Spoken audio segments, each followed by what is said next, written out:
But now we return to Jane Austen, who's even more popular with the film industry these days than Quentin Tarantino, largely, I imagine, because her stories, unlike his, are out of copyright. The latest Austen romance to be adapted for the screen is Emma, which actually is my favourite, so they better do it right. Anyway, we visited the location where the American Gwyneth Paltrow was playing Emma, with the support of the Australian Toni Colette, star of Muriel's Wedding, and Alan Cumming.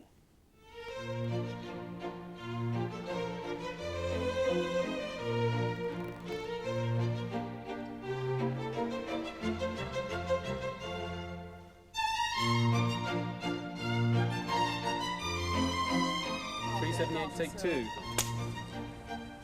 And action. The scene we shot this morning was a scene in which Emma and Harriet have run into Mr. Elton, the vicar in town.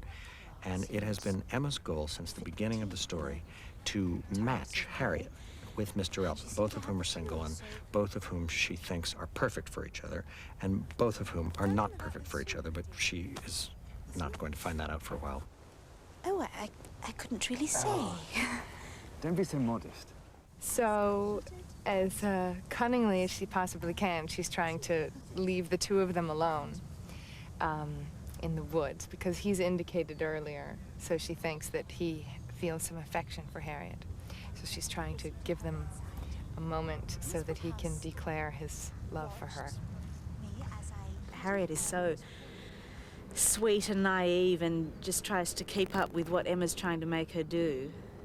She sort of stumbles all over the place, trying to impress this guy who is not in the least bit interested and who is completely wrong for her. Oh, Miss Woodhouse, forgive us. How rude you must think us. Mr. Elton's sort of, well, really he's kind of, you know, a bit naff. And he gets infatuated with Emma. But she thinks he's in love with Harriet, and then he's really pissed off. Cut. I think it should be closer. The reason I picked Emma as the first movie I wanted to direct is it is perfect for the screen. It dramatizes naturally. It happens, you know, there's certain books where people have lots of dark interior monologues and brain sort of dream sequences and things that you can't really dramatize well on the screen. And then it's obvious she's not taking it. I love Doug McGrath. He's fantastic, and he's very specific about what he wants, and if I'm not doing that, he'll sort of guide me in a certain direction. Miss Woodhouse, We didn't set out to have an American play Emma or a Scot or an Australian to play the different parts. It's just that when they came and met with me, each of those actors understood their part, his or her part, so completely and with such wit and spirit that we chose them because they best understood the part, not because we wanted to do anything wacky.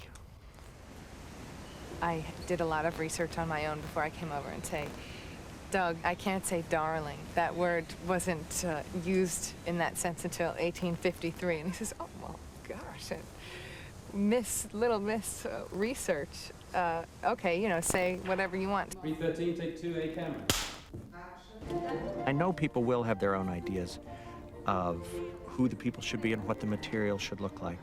But Jane Austen is quite specific in what the characters are and what the places are, and we've tried to be faithful to that. Me and Jane Austen, I don't know, I tried to read the book. Oh, I shouldn't say that because I couldn't get through it. I was bored to death. Do you not dance, Mr. Elton? Most readily, Mrs. Weston, if you will be my partner. Oh, dear me, I'm no The script's dancer. fantastic. It's really witty, and there's the dialogue's fantastic. I think he's managed to keep a lot of the he's kept a lot of Jane's dialogue, but it's brilliant and it's really alive. Well, you are most obliging to have pointed her out to me, and were I not an old married man, I should gladly do the job, but my dancing days are over, please excuse me. I'm never going to please everybody, especially not those kind of anal Jane Austen types, so... And if they were all the same, it'd be a very boring world. I know there is no better creature in all the world, but you must allow that blended alongside the good, there is an equal amount of the ridiculous in her. There's no way I can be everybody's Emma. So I have to be my Emma and Doug's Emma, and hopefully I'll bring an Emma that maybe people will see in a new way that they haven't seen before. Well, I don't know. What with Ewan McGregor being bored to death and Toni Collette sounding as if she'd come straight from Bondi Beach, it doesn't augur too well, does it? Still, we mustn't prejudge.